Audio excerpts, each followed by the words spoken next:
Guess who's back? Guess who's back? Guess who's back? Oh no. I've been listening to my Eminem, but he's created a monster. I am so happy to see you. You are back in the Email Mojo Dojo with me, Travis Sago. I hope that is you. So happy to see you.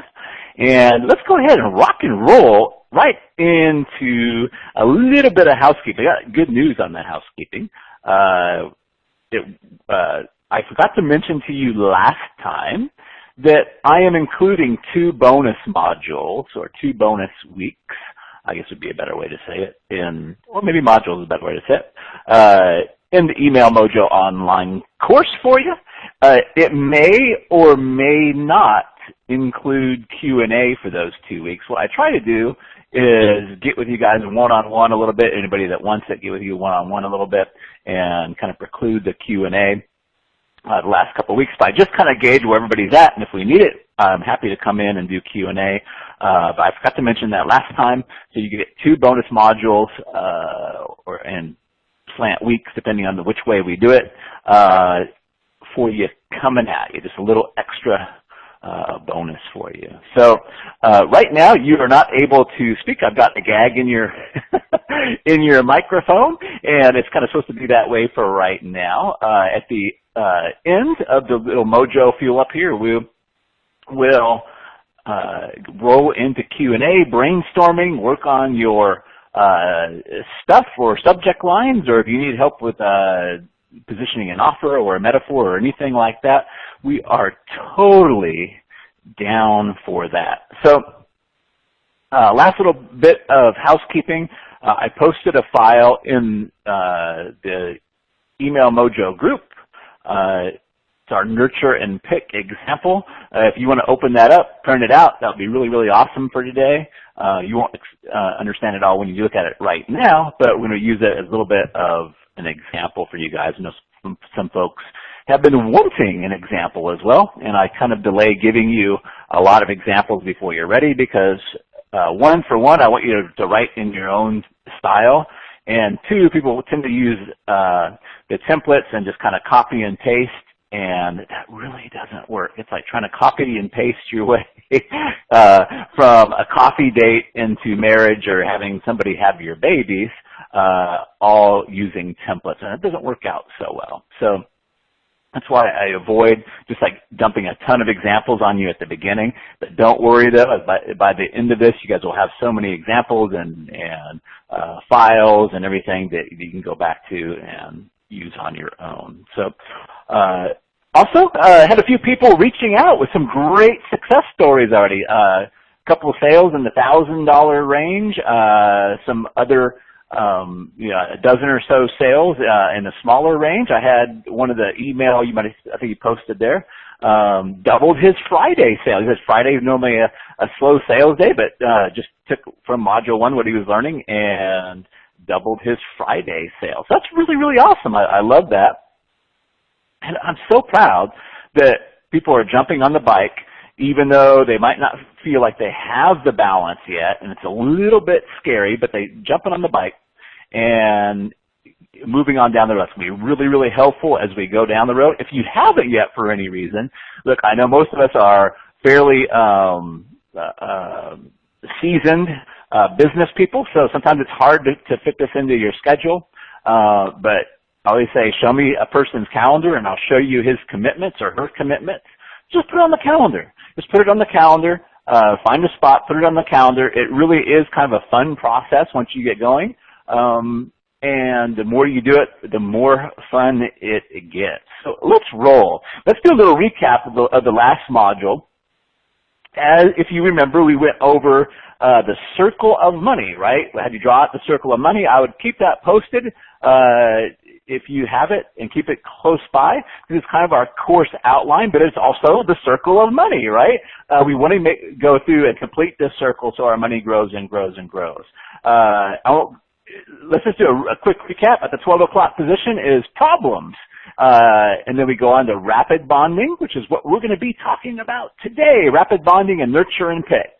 Then we go into symptomatic marketing and messaging, the CAP sales or the sales part of it, and then delivery mojo, right? So if we help people solve a problem, and we begin with the bonding, and then we move the golf ball along the course with our marketing into the sales where we put it in, and then we deliver on the promises. The circle of money keeps getting bigger and bigger and bigger. We also talked about and had you practice with the triangle of insight, right? Key part of everything we're going to be doing in Email Mojo is going to be hinged off this triangle of insight and you getting comfortable with it and learning how to use it. It's kind of like learning how to balance on your bicycle, right? Once you learn how to balance on the bicycle, then we can kind of take that forward and add some tricks in there, how to turn and do different things, which we're going to be going deeper into today. But getting that balance down is key, right? And you can't learn how to ride a bike from a book. You're going to have to put your fanny on the seat and kind of take it down the road there before you're going to get your balance right. The good news is, and today we're not going to be talking about any types of shapes. There's not going to be any squares or octagons or anything like that. So that may be some good news for you. The main circle we'll be using is that circle of money and the triangle of insight. And one of the big things that I'll keep on pushing and pushing and pushing and trying to peel back the layers for you on seeing this is the paradigm shift I want you guys to get from this being not so transactional, like everybody's so focused on the sales, like if it's a yes or a no, right? And making this broader, understanding the whole game that we're playing, understanding the whole course, and understanding how marketing plays into the sales. If we're doing the marketing right, then sales becomes almost superfluous. It becomes, I won't say it won't matter, right? But we want to move that conversion golf ball so close to the hole that all we need to do is put it in. The more we focus on that, the less focus we need to put on the sales, which means we can do bigger ticket stuff, right? We can sell $1,000, $2,000, $5,000 products without having to get salespeople involved, without having to get a big webinar involved, and just so many key benefits. But it really takes understanding that one email alone is not going to do all the heavy lifting, right? So I had a really, really good example, one of our students doing great, doing fantastically well. And he wrote a couple emails, and the first email made like 1 sale, and the next email made 10 sales, right? And the first thought is, well, hey, woo, that second email is a better one, right?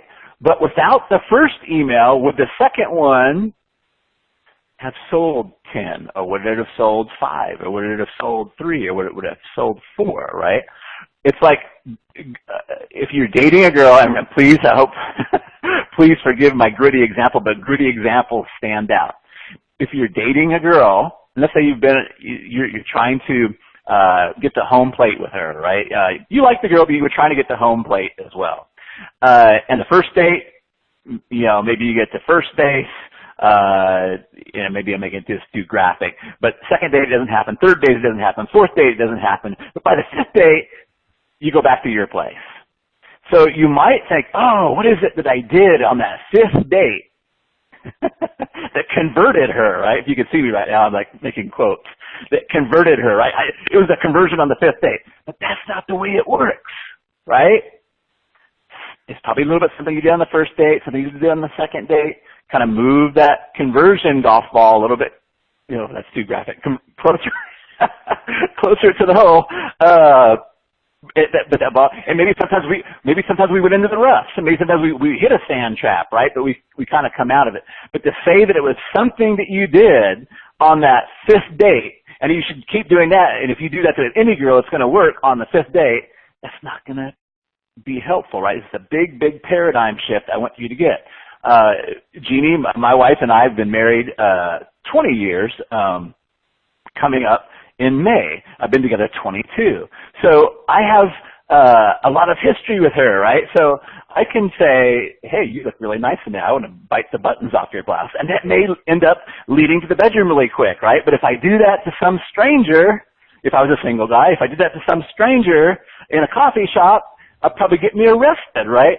So it's not so much the transactional as what leads up to it, the strategy. One of the things I always say is even the best checkers player will get their pants or their butt whipped by even the most mediocre chess player, right? So we really want to think about strategy and chess, and it's not hard. A lot of times we think about strategy, we're like, oh my God, that seems so hard. Strategy seems hard, right? So this is a great segue into our topic today, or what we're going to be going over today is rapid bonding mojo, bonding, and then we're going to go over what I call the nurture and pick.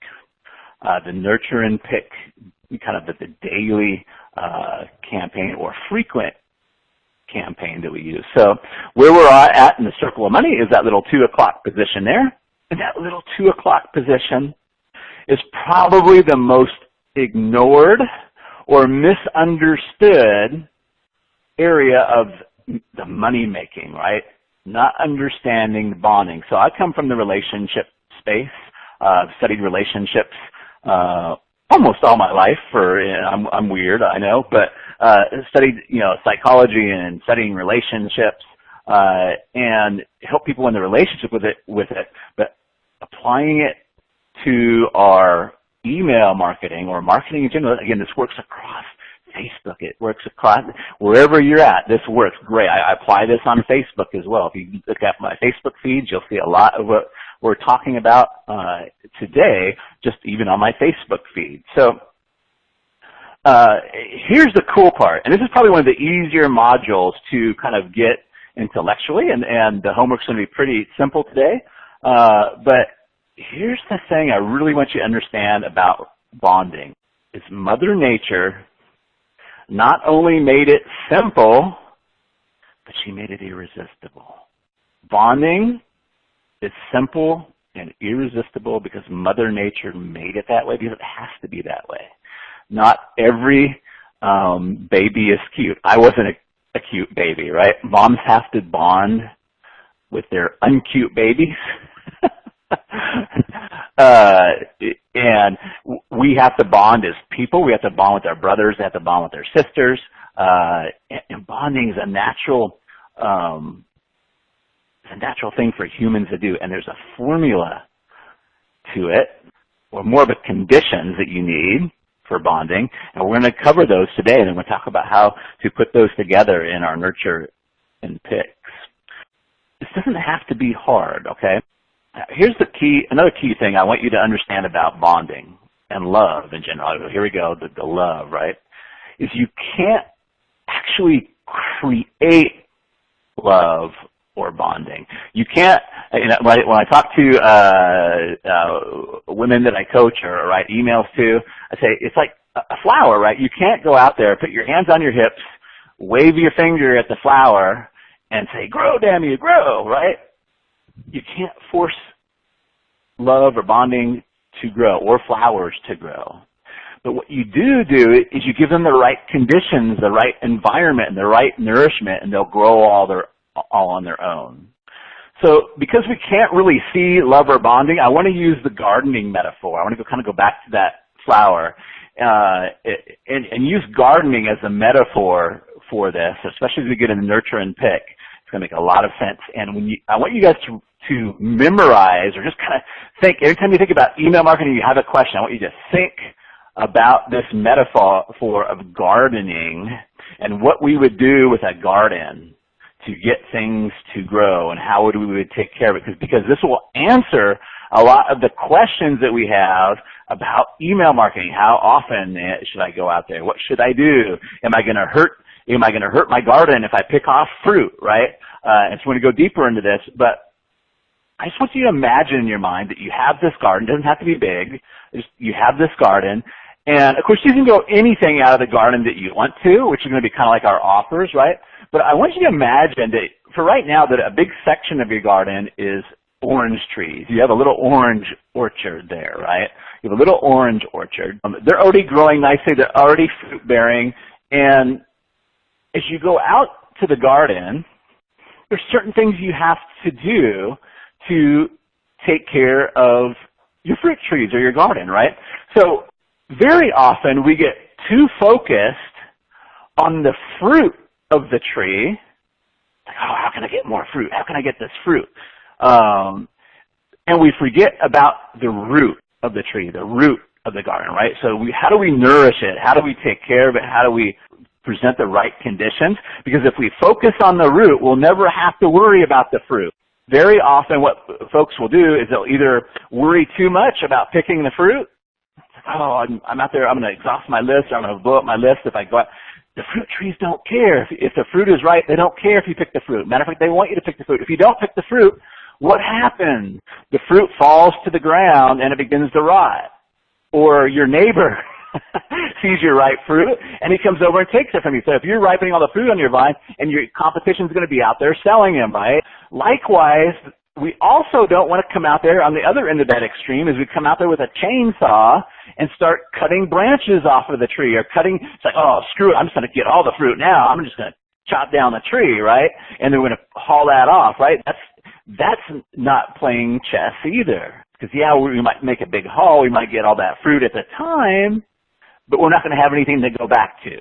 We will come back to this metaphor, but the question is how do we get people to bond, even fall in love with us by creating the right environment and the conditions, right? How do we get that relationship to grow? How do we get that bond to grow? How do we get that fruit to ripen so they're ready to take us up on our offer so we can pick the fruit when it's ripe, right? There's nothing wrong with picking the fruit when it's already ripe. Now, again, we don't want to hack down limbs. We don't want to pick fruit before it's ripe because that's not helpful. And again, I keep bringing this point out, but this is so powerful, not just for little solopreneur businesses. Why do you think that a multi-billion-dollar insurance company uses a ridiculous little gecko in their commercials? You end up bonding and liking that damn gecko, right? That little gecko. People want to buy from somebody they like, know, and trust and feel good about and have a bond with. It's really hard to bond to a big old insurance company, right? Another insurance company, Progressive, got Flo, right? Brunette with the pulled back hair, real funny, real lively, and you end up like, knowing, and trusting Flo, right? They use Rob Lowe in I don't remember if it was DirecTV or Dish commercials for a long time, right? And I'm not a big Rob Lowe fan, but I was a bigger fan. I was a bigger fan of Dish, and it actually get me converted over for various reasons. But really, really genius. That was a really successful commercial series for Rob Lowe. So let's go deep here, and let's look at Mother Nature's bonding environment that we need to create. Here's one of the major ones. And again, if you think about that garden, how do we get things to grow? One of the key things is frequency. We fall in love with, we start to like, fall in love with, and bond people we see on a frequent basis. As simple as that. Just like you take care of your garden. If you don't go out and take care of your garden but for every 3 months, you're not going to produce the fruit that you want because you're going to have all kinds of weeds. They're not going to be getting the nourishment. It's going to be hard to get out there. Other people are going to come up, and take it. Other people or other things, right? Blue jays love fruit. But people fall in love with people that they see frequently.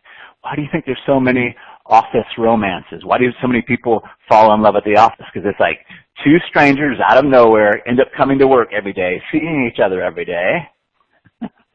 All of a sudden, they fall in love. It's Mother Nature, right? Mother Nature kind of designed it that way. We're supposed to bond with people easily. It's irresistible as well. So when people say, well, how often should I email my list? Well, if you're doing it the right way, every day, right? We fall in love with the folks that we see frequently. Now, I realize that doesn't always fit into people's schedules, but regularly is the more frequent we are, the faster the bond is going to be created, right? So if you're starting a new list and you want to create a rapid bond with them, reach out every single day. And we're going to show you how to do that so they love it. But frequency. The second factor is depth of emotional sharing. Not only do we fall in love with people that we see every day, but things we go through emotional experiences with creates a bond and a connection. The way we do that as email marketers or storytellers is we give them, again, I've given you a big piece of this already, the triangle of insight, by sharing metaphors, stories, analogies. And I'm going to show you how to take it a little bit deeper so it can be more personal for you, right? So we got frequency, depth of emotional caring. The next one, I've got kind of 3 words kind of all put together, but it's all the same one. And it's really caring. The main word is caring. But I've also got validation and understanding. We really will fall in love with and bond with people that we feel like are on the same side of the table that we're on. Very often, I see marketers kind of take this combative role where it's like the prospect is sitting across from one side of the table and they're sitting across the table, right? And they're trying to convince and harangue and belittle the other person across the table to do what they want. This is really a reason why, especially in struggling relationships or parental and child problems, is because the child doesn't feel like the parent's on their side, right? Even though the parent is, the parent doesn't know how to communicate so that they're demonstrating they're on the side of the table. But caring, validation, and understanding, and we'll talk about more about this in future modules when we come to tone. There's 4 different tones you can speak in. But you can't fake this. And it's kind of tough. I don't think there's anybody here this really would apply to, but if you don't like who you're serving, stop serving them, because it's going to be really hard to fake. And you don't need to. Just find somebody that you care. You know, at the top of the circle of money is solving a problem that you enjoy solving for people you enjoy solving it for. I neglected to do business with a big person. I won't mention his name, but it's pretty cool dude from all intents and purposes, but he said something in the middle of a conversation that made me realize I never want to do business with him. And at the end of the conversation, he said, "Travis, do you ever get disdain for your customers?" And he's like, "I just can't help it. I start working with people, I get disdain for them." I'm like, "Dude, no, I'm actually the opposite of that. I fall in love with the people that I help." And so I didn't want to hold a lot of judgment on that, but it just told me that we weren't ever going to be a good fit. So one of the key things there is just not faking it, right? Work with people that you really care about, and then your caring will come off easier. But as we go along this course, I'll show you how to communicate that in a really cool way too. They always feel like you're on their side of the table. So another little facet, and we won't go deep into this, but because we're going to get it out in really easy ways, is commonality. We like to know and bond with people we feel like we have something in common with, and it doesn't have to be big. It doesn't have to be big. You know, very many times in my emails I'll share little things like a TV show I'm watching or my struggles playing guitar. I remember one of the biggest responses I ever got back was when I was talking to people about my cholesterol being a little bit too high. I was like, man, and I fixed it now, but I had hundreds of emails with saying, "Oh, me too, don't take the statin drugs," and just all kinds of advice, because it was a little bit of commonality there. And sometimes people worry about differences. They don't share things because they're like, well, if I share this and they see me as different, then that'll hurt my bond. And really, that's not really what happens. People give you lots of points for commonality, and they're looking for commonality. Differences are okay. And you might at some point get differences where people say, "I'm just going to unsubscribe," and that's okay too. But most of the time people are looking for commonality, not what's different. They're not looking for a reason not to follow. They're looking for a reason to follow and to like you, because again, it's Mother Nature, right? So we very often try to find things that we have in common. Another aspect, a piece of the environment, is vulnerability. Vulnerability.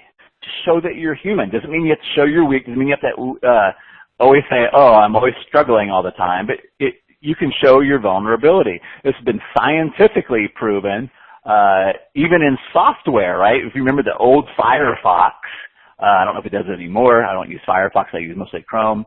It used to be Firefox, when it would crash, it it would say, oops, this is embarrassing, right? It was showing you its vulnerability. And they've done tests with computers and software, and when the software or the computer shows vulnerability, people, their liking of that software goes up.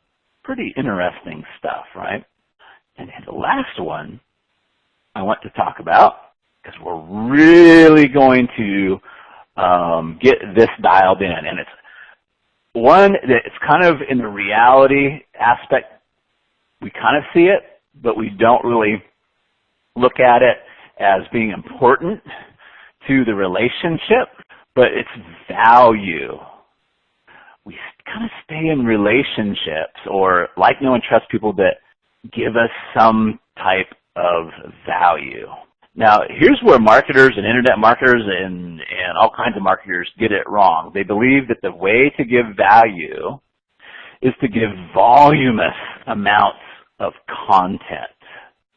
And when people come to my live workshops, I usually run through a little demonstration. It probably won't be as powerful if you're not here. But I'm a big reader, so I have lots of books. But what I do is I stop and I hand them a big thick book. And I say, how do you feel about me now? And they're like, oh, this is great. I like it. And I hand them another book, and another book, and another book, and another book, and another book, and another book, and another book, until they can barely hold them all. And I say, how do you feel about me now? And probably one of the best responses came from Dale Hensel, actually. He said, I have Jewish guilt. I feel guilty. I don't know. It's not what I want, right? We don't win friends and influence people by delivering Encyclopedia Britannicas to them on a very frequent basis, especially in this day and age when we're all choking and gagging on information. What we're really looking for, what we can do as marketers in all of our marketing materials, is provide insight or wisdom. What people want is not information, but they want wisdom. And thank goodness for us, wisdom is so much easier to provide, because especially for us, I've given you the triangle of insight. We're going to go deeper on that, but he's already given you the tool to kind of make this happen on a really simple basis. But I discovered this long ago when I first started doing marketing, and I call it a braingasm. I just say, man, it's like that aha moment. That aha moment does more to cement your bond and move your conversion golf ball down the course than anything I've ever found. I use it in my sales letters. I use it in my VSLs. I use it in my webinars. I use it in my email. And for a lot of years, I felt like I was kind of like the only person that made this revelation, right? It's like it didn't have to be this big voluminous amount of content. We just had to get them to see things in a little bit different light, right? Insight. Because if people have a problem, it's mostly about the thinking around the problem that keeps that problem solidified. If we can shine light, even a little bit of light, even a candle in a dark closet or a dark cave, lights it up enough so they can see, right? So it doesn't have to be a lot. It just has to be a little shift in insight, a little braingasm, nothing to say, oh, okay. And I was saying this for many, many years and feel like I discovered like this thing that was just so amazing. And then recently there's actually been 2 books that come out with the same exact title, and they're both awesome. It's called Insight Selling. And what they did was take about 400 people, it was in the first book that I read, and they did studies and polls on like the #1 salespeople and what the people he sold to said about these salespeople. And at the top of like 44 characteristics was insight. And basically the wording was, he helped me see my problem in a little different light, in a little different way. And by the way, these #1 salespeople outsold the #2 and everybody else by miles. I don't remember the exact numbers, but it was a lot. It wasn't a little bit, by miles. So in context with email marketing, if every time, or if most of the time, they open the email, and they won't be able to verbalize it themselves, but they'll get this little aha, this little braingasm payoff, right? It's like, oh. I don't want to try to go all Meg Ryan in that movie, right? But they had the braingasm, little braingasm. Guess what? Pretty soon they want to open that email. They want to open, open. And you're moving in your marketing, that conversion golf ball gets closer and closer to the hole. Your value to them goes up and up and up. Your bond with them goes up and up and up. When they have a problem, guess who they're going to come to? They're going to come to you. They're going to be looking for you. And again, the Braingasm we can deliver in a really tiny package, right? It's really simple. We don't have to give them the 10 steps or the 10 tips. And if you think about it, of all the articles that you read on the internet, of all the different 7 tips and 5 tips and 3 tips that you've ever seen, how many of those tips can you remember off the bat? Very few for me. I've probably read hundreds of them, right? Read hundreds of them, probably like you, right? People don't remember all that. They don't remember the content, but what they will remember is somebody that helped them change their perspective just a little bit. If you help them change a lot, that's awesome, but that's not required. So remember I said the triangle of insight was kind of out of order? This is kind of where the triangle of insight comes in. It's kind of in this bonding stage, in the bonding between the bonding and the marketing. Now again, as the energy goes around and around that circle, pretty much it all starts looking the same, right? We're looking at it as a snapshot. I'm going to steal a little bit from Tony Robbins. You guys can Google this if you want. I'm not going to spend a lot of time on it, but I think it's really, really interesting that as we create this environment with the frequency, depth of emotional sharing that we do, the caring, just mentioning things in the commonality, showing our vulnerability, and having them have braingasms, we can actually create an addiction to them opening up our emails and hearing from us. Tony Robbins, and again, I just want to give credit where credit's due. There's 6 human needs. I'm only going to talk about 4 real briefly, just to kind of help cement this idea in for you. 4 of the 6 human needs, one of the human needs is certainty. We want to be certain about things, right? So in our emails, we want to have certain things that are always certain, right? About our characters, about what we're doing, about the methodologies, about what we're revealing to them. But diabolically, another one of our needs, our outer needs, is for uncertainty or variety. So we don't want to do the same thing every time, right? The way I explain this a lot is like, if you have a neighbor that you like, but every time he comes over, he's got a 2-hour-long story every single time, that's going to get boring, and you're not going to want to. You're going to like, oh no, here's Joe again, right? But if he comes along and says, hey, I found this, I thought it might be useful for you, or hey, here's something that I found, and then maybe sometimes he comes over and says, hey, I got to tell you this story, what happened to me, right? And it's different every time. We've got this variety going on. Then we have significance. Am I important, right? Oprah has a say, people want to know, hey, if people hear me, am I important? We have this need. Are we significant, right? And we can give people significance in our email by the way that we talk and relate with them. And then love and connection, which is kind of what we're talking about here, right? We provide this environment, and we're going to create that connection, at least. Maybe love's too bold. I will say that there are people, like when I go to a conference or whatever, it's people like, oh my God, I'll never forget when you told me that or this or that, or the change you've had on me in my life. And it is like a love, right? It is like a love. And I fall in love with my people too, so that connection. But here's the thing that when it comes to addiction, Tony Robbins says, if you can create 3 or 4 of those, 3 of those out of 4 of those conditions, you will create addiction. And the example that he gives that's so brilliant is gaming, right? Before there was online gaming, games, when it was just like on Atari or whatever, you had certainty and uncertainty, right? There was challenge that was kind of certain the same game, but each different level was different, so there was variety. But gaming wasn't as big. What really blew it through the roof was when they put it online. Why did it? It's almost like an addiction now for a lot of young adults, or even maybe older adults. Now there's significance, right? Now you're competing against each other, and you have ranks. There's also a connection. You get friends. World of Warcraft has friends. You have all kinds of friends. You have a connection. You're World of Warcrafters or whatever they call themselves. There's this connection that they have, and by fulfilling all 4 of those, it create a massive addiction to online gaming.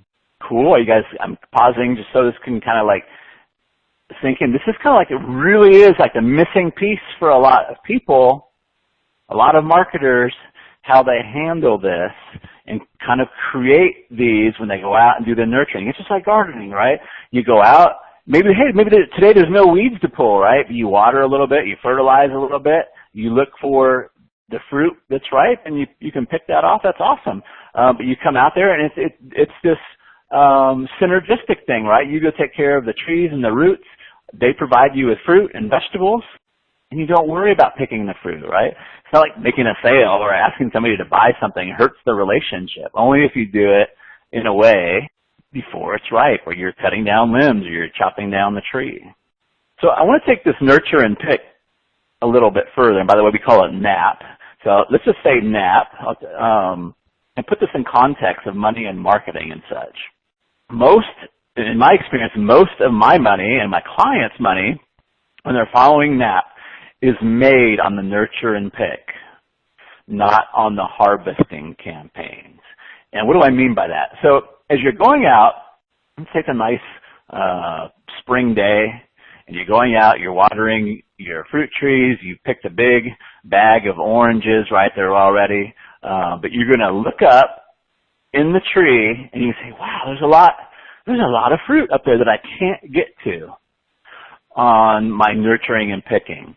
And that's when we'll call out and bring in the boom truck and the ladders and the big barrels and maybe some friends to go up and pick the fruit at the top of the trees that we can't reach on our nurture and pick, right? And these are what we're going to be going over in like the 10-day campaigns we call the Rainmaker, and then we have Flood Makers.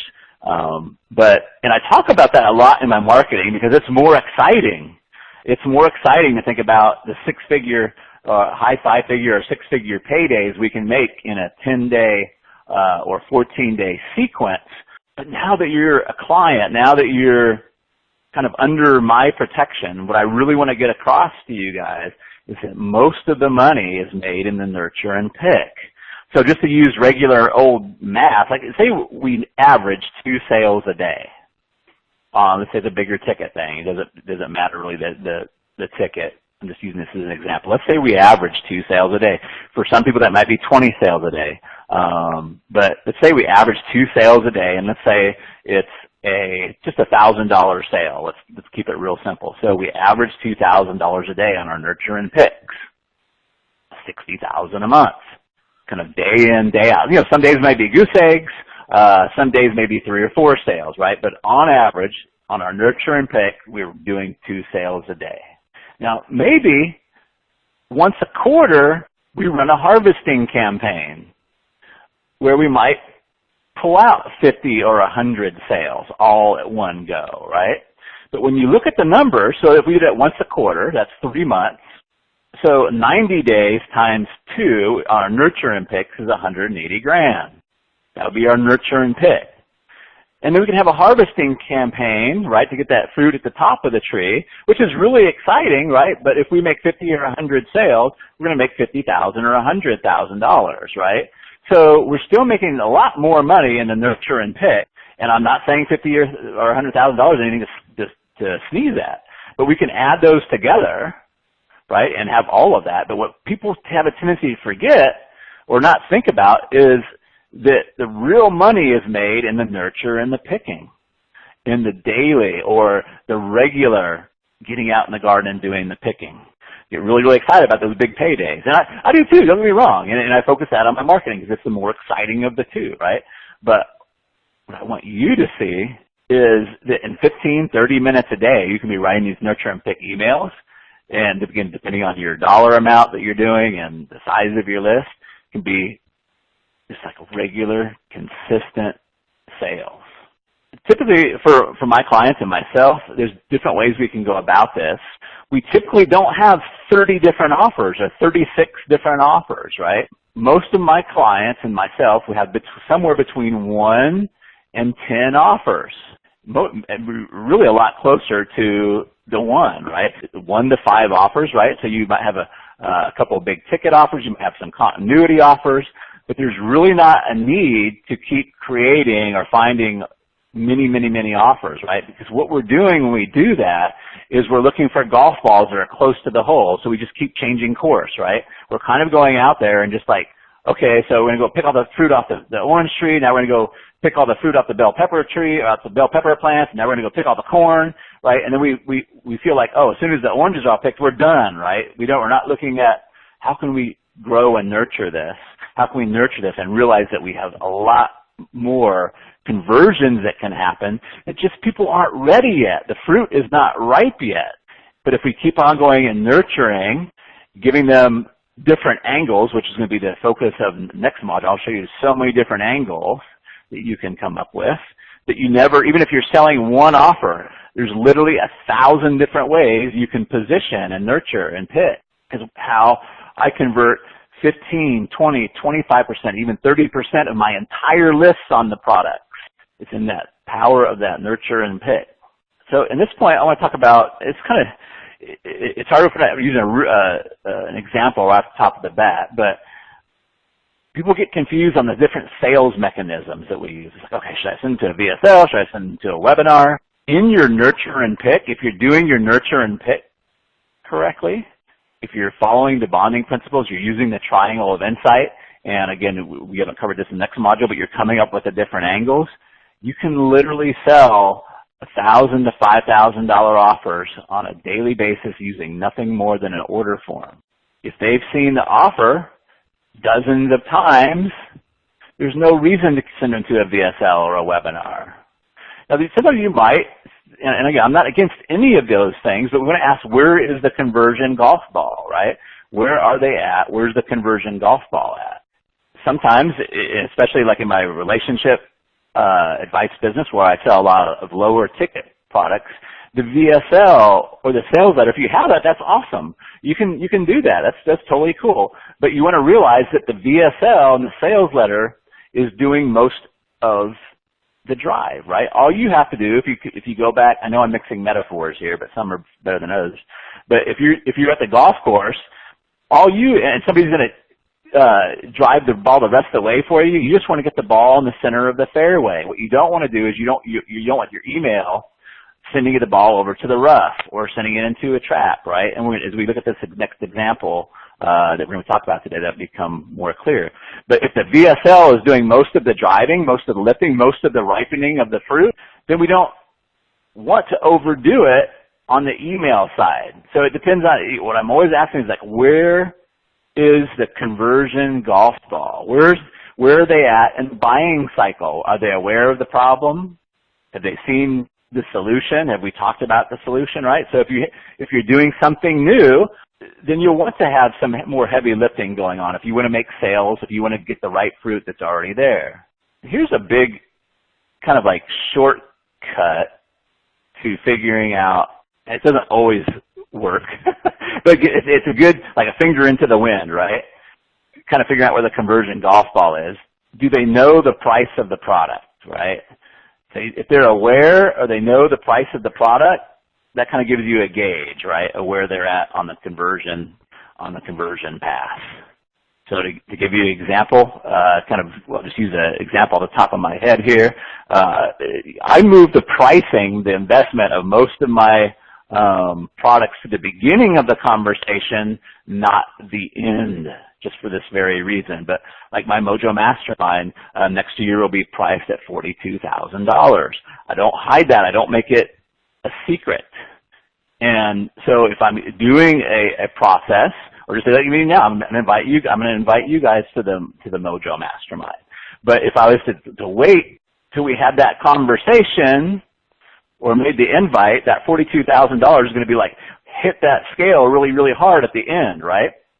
If we talk about the pricing now, then you're going to get accustomed to it. And I can use the marketing, whether it's you guys or, on my list or Facebook, you get say, oh, okay, so most of his clients make that back in the first 30 to 60 days. That makes more sense now, right?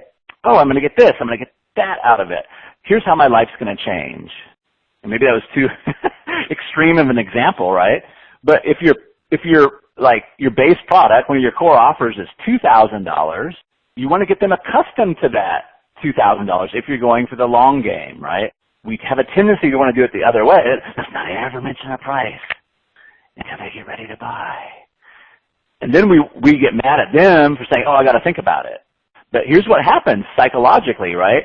They're like, if you imagine like the scales of justice, right? You have those old-fashioned scales. It's like you're loading. So let's say you're not telling them the price. So you're loading one side like, oh, I like that benefit. I like that benefit. I like that benefit. Ooh, I like that benefit too. But if you hold off the price till the end, it's natural human tendency. So now you slam it down on the other side. What's going to happen? The equilibrium is going to all be off, right? That thing's, it's not going to just like balance out real slow. It's going to all be off and shaky and topsy-turvy, right? And that's normal. That's natural. So what I've discovered is in the marketing, kind of getting that price out there, letting them become accustomed to it. And I'm not saying in your email, you say, hey, here's the price of it, right? But by sending them to the G3 order form, they're going to go over, they're going to say, oh, wow, that's a $2,000 price tag, right? And then you come back down and you come at it in different ways. But now they're being habitualized to it. Like, oh, you're building up the value that way. So it becomes, again, we're just driving that golf ball closer and closer to the hole. We're going to move on to the actual formatting, like the format of the emails here, which is really, really simple stuff. And then we're just kind of go over this example. But here's what I want you guys to really get from here. The conditions and environment for bonding. So I want you to have this. So when we start to write the emails, part of your homework is going to be is to take some of these conditions of bonding and love and work these into the triangle of insight that you're already doing, right? So you've already got the triangle of insight. Now we're just going to work in a couple stories, a couple character reveals about us so they can kind of like, oh, get that commonality, maybe share an emotional experience with them. And that emotional experience doesn't have to be sad, right? Everybody wants to go to the sad or the scary or but it can be joyful. It can be playful, just any type of emotional experience, right? And we're going to kind of work these in.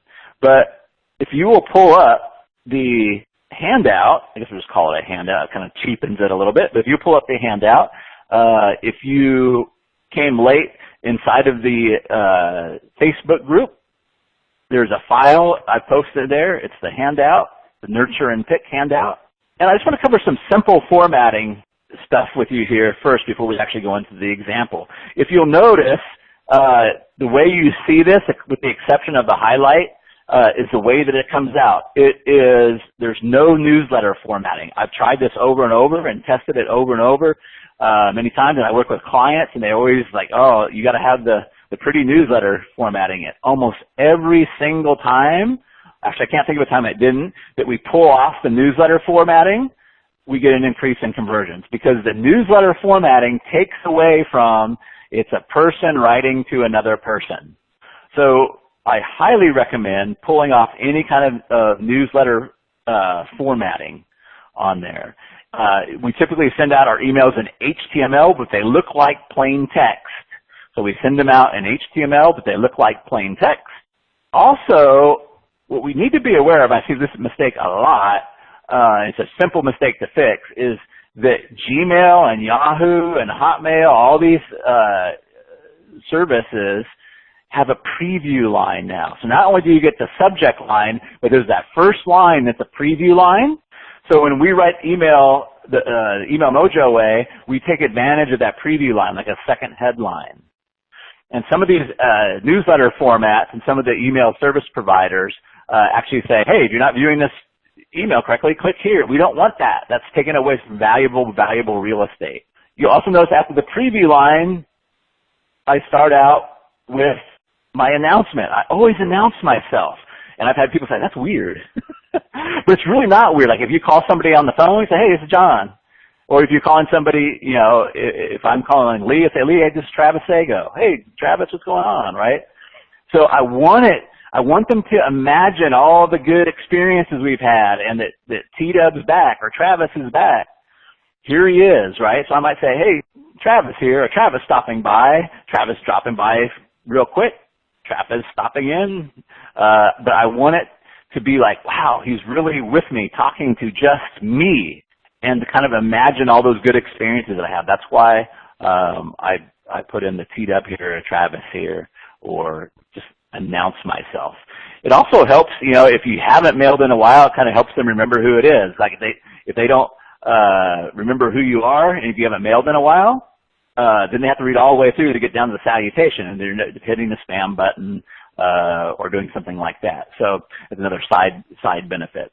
I use roughly a 55-column format, so it doesn't go all the way across the page. It's just like a 55-column format. It almost reads like a poem. If I'm just writing myself out of the autoresponder, I'm not like, 55 characters and then, back over to the other side. It's not that precise. I just kind of write as a general. I've done it so long, I just kind of write. So it'll kind of like carry over. Sometimes it'll be a little bit shorter. If I'm writing for a client though, I write in Word or my copywriter writes in Word, and then we give it over to Honey, and she takes it. I think it's a service called Format It. I think it's formatit.com. You just take your text and go over there and say, I want it 55 columns, and it'll kind of like line it up for you, 55 columns. But 55 columns, but if it's 60, if it's 50, that's fine. What we want is we don't want to have a lot of line or eye movement to read it. Kind of next thing that you'll notice is I use very short sentences. Sometimes there's only one word in a paragraph. I want it to look easy to read, and it helps a rhythm and a flow, right? We want it to be like conversational. We don't want to, most conversations, we just don't talk, right? Like little short bursts of words, then maybe make a couple sentence point. Then we'll even say, does that make sense? Okay.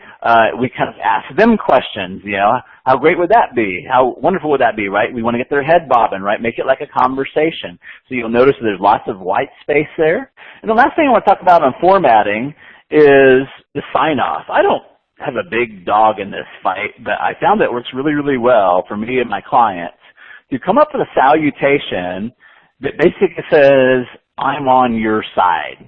I want what's best for you. Again, why? Going back to that bonding thing, right? Caring. So I in all my niches, use rooting for you. It's a little bit dorky, but that's who I am. I'm a little bit dorky. And I don't try to hide that fact. I'm a little bit nerdy, a little bit dorky, right? Rooting for you, right? Rooting for you, T-Dub, rooting for you, Travis. If you can come up with a sign-off and a salutation, I use almost the same one all the time. It kind of goes to the certainty, right? It goes into the certainty. It's like, it's always rooting for you, Travis. Oh, that's cool. Every once in a while, I'll change that up. If I'm really trying to make a point, if I'm like writing what I call a fence tipper, and I'm really, really just getting on their side of the table and almost even fighting against my own product, then I'll say sincerely. Sincerely, Travis, sincerely, T-Dub, or from the heart. But it's rare that I will change that up. So some of my clients use on your side. There's various different things you can do, but try to get across a feeling, if you can, in your salutation. So that's just kind of the way that I do. Again, I don't have a big dog in that fight. If you already have a mantra or a slogan or something you normally say and it's working for you, awesome. But I just kind of bring that up. A lot of people will comment on that because it's like, oh, he's always rooting for me, or hey, rooting for you. And it sticks with them. So it's been useful for me.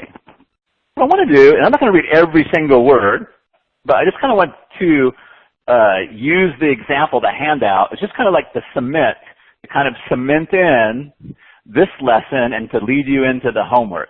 So our homework really is just going to be to write more triangle of insight using the symptom, right?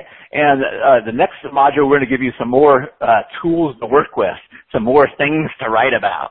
But we should have enough symptoms that we can just keep focusing on symptoms. But I'm going to kind of read through this example with you. And it's also notated so you can kind of see what I'm doing, which hopefully you'll find useful. And we call out the general notes and format notes that we've talked about on today's call. But let's just kind of take a look at this here. When he stops calling as much is the subject, right? It's one thing to say, I think they're going to really call me all the time, and then he stops calling, right? It's very symptomatic when he stops calling as much. So it's a symptom of Hell Island subject line.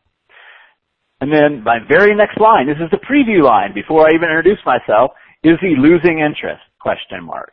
So there's lots of different ways we can handle the intensification, and we'll have more colors in our palette after the next module.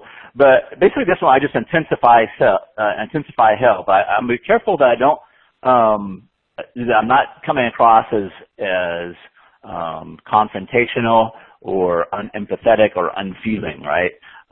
When he stops calling as much, is he losing interest, right? So now they see that. Now they see it in the preview line. It's like If that's what's going on in their life, they're going to be like, oh my God, how'd you know that? And they're going to click that. They're going to click it. They're going to open it. That's the sale, right? So on the micro commitment, the first sale is to get them to click and open. Now, if they don't feel like you've stopped calling as much, everything's going la-di-da, going great, they're probably not going to open that. Or maybe they're worried that it might happen, so they might open it, right? But we're not worried about that. We just want to nurture and provide value and some insight for the women that are worried that maybe he's losing interest. So then I come with teed up here. That's my announcement. It's usually teed up here. Sometimes I'll change it up. Teed up dropping by real quick. Teed up can't stay very long. I'm walking through Hobby Lobby with my wife or something like that. So I'm not going to go into a big detail here. But here's the one thing that I want to talk about. And again, this is not so much about awesome writing. But this next paragraph is a little bit of a writing technique. But usually I want to grab her opening line. I want something to make them say, oh, what's happened? What's happened? Or what's going on? Or what's going to happen next, right? So my grandpa stopped loving me around the age of 13 or so. It's like, ooh, what happened, right? It's like you can't hardly read that line because my next sale is to read what's my next sale? After I get them to open, my next sale is to read the email, right? So they already have something that's going to be in it for them, which is he's maybe losing interest. What do I do? And then I kind of hook them in with my grandpa stopped loving me around the age of 13 or so. And then I start the metaphor, right? So I've got my symptom already done, right? My symptom's already done up at the top. The symptom is he stops calling as much. I start my metaphor. As a little boy, Grandpa and I were really tight.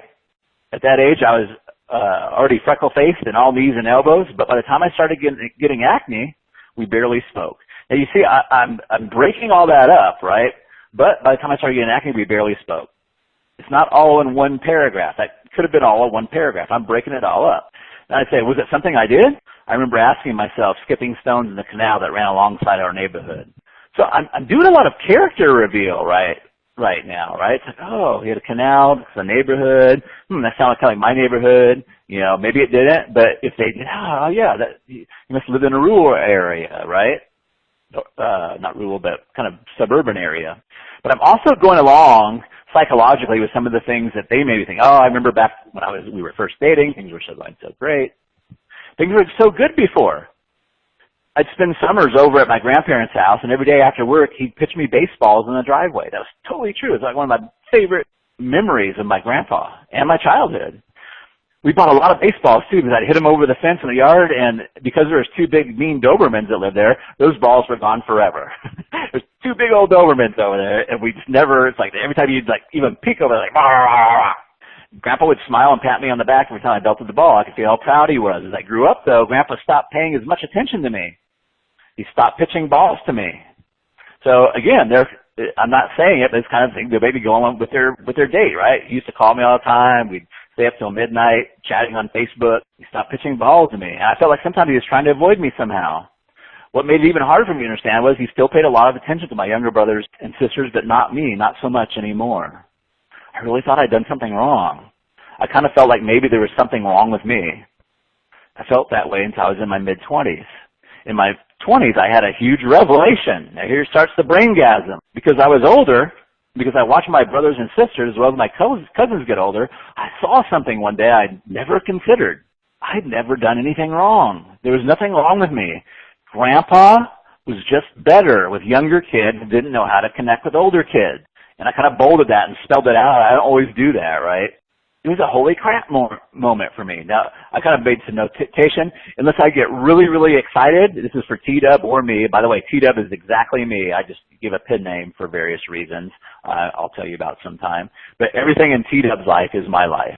But I try not to cuss as a general rule, but if I get really, really excited, sometimes I'll cuss. So kind of my readers know that. It was a holy crap moment, right? Instead of a holy sheep moment.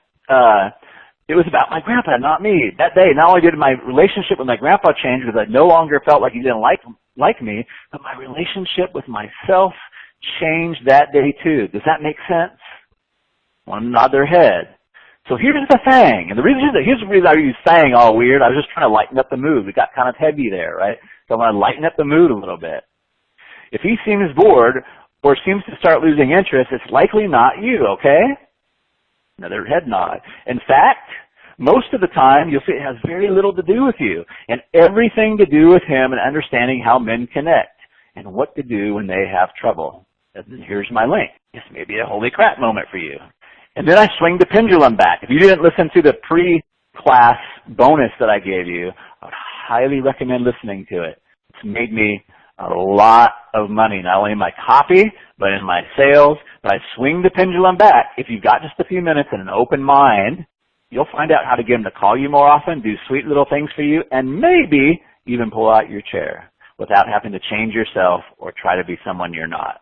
So I'm giving them the payoff for that link. Like anything we want somebody to do, there's usually friction, right? It's like, oh, I'm too busy, don't have time. If I say, if I'm having a sales conversation with you and you're like really, really into it, right? Oh, and then I say, it's $2,000. And it's, that scale's going to be like, blah, blah, blah, blah, blah, right? And it's just natural, right? But I want to turn that and swing it back and say, you know, all we're trying to do, all we're doing here is we're going to get him to call you more often, do sweet little things for you, and maybe even pull out your chair. I can't guarantee that, right? Maybe even pull out your chair without you having to change yourself or try to be something you're not.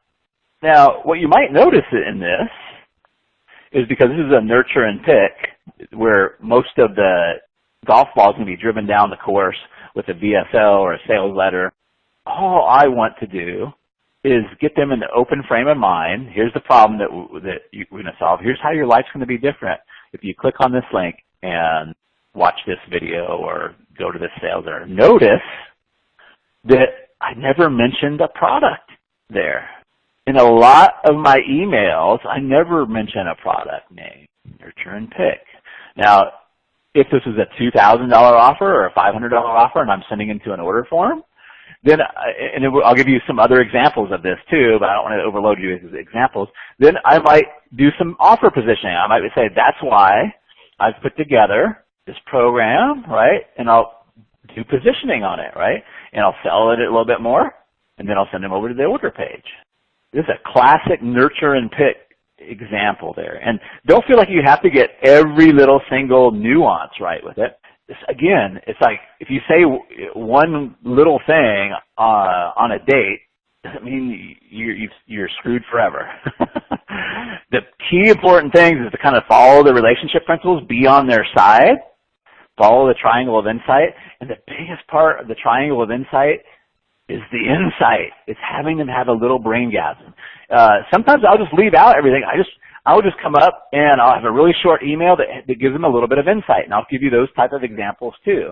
And we'll just go with the insight, right? Again, changing it up, a little bit of variety. Maybe they don't want a big long story every time, right? This one wasn't really that long, but I've done much shorter emails. I've done much longer emails.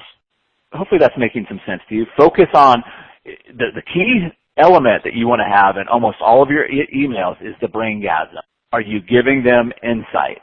Do they see their problem a little bit different way? Even if they don't buy that day, you're going to ripen the fruit a little bit.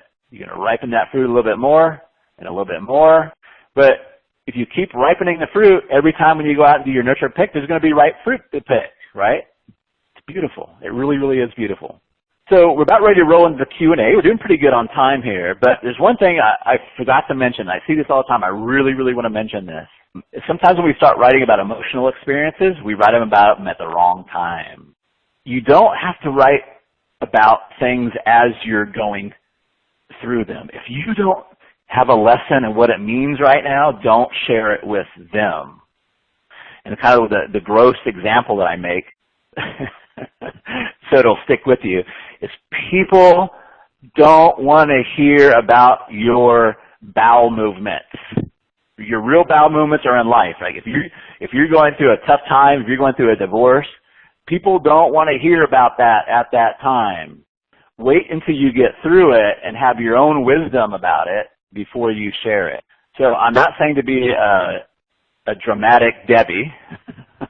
Say, oh, today sucked because of this, that sucked because of that, or this was great because of that. It's not about you venting and using your audience as some type of therapy.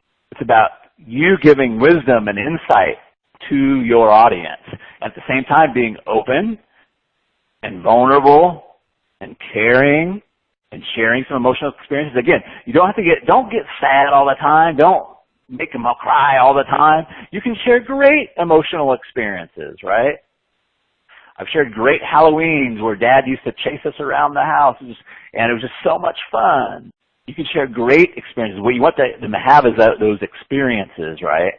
But people don't want to hear about your bowel movement. And even for the few people that do want to hear about them, it's not going to help you ripen fruit in your garden. Okay? Even though it's called a bowel movement, it sounds like fertilizer, right? Might help people feel sorry for you. Might help people see that you're kind of a real human. And that's not always bad, but it's not going to help you move your conversion golf ball down the course.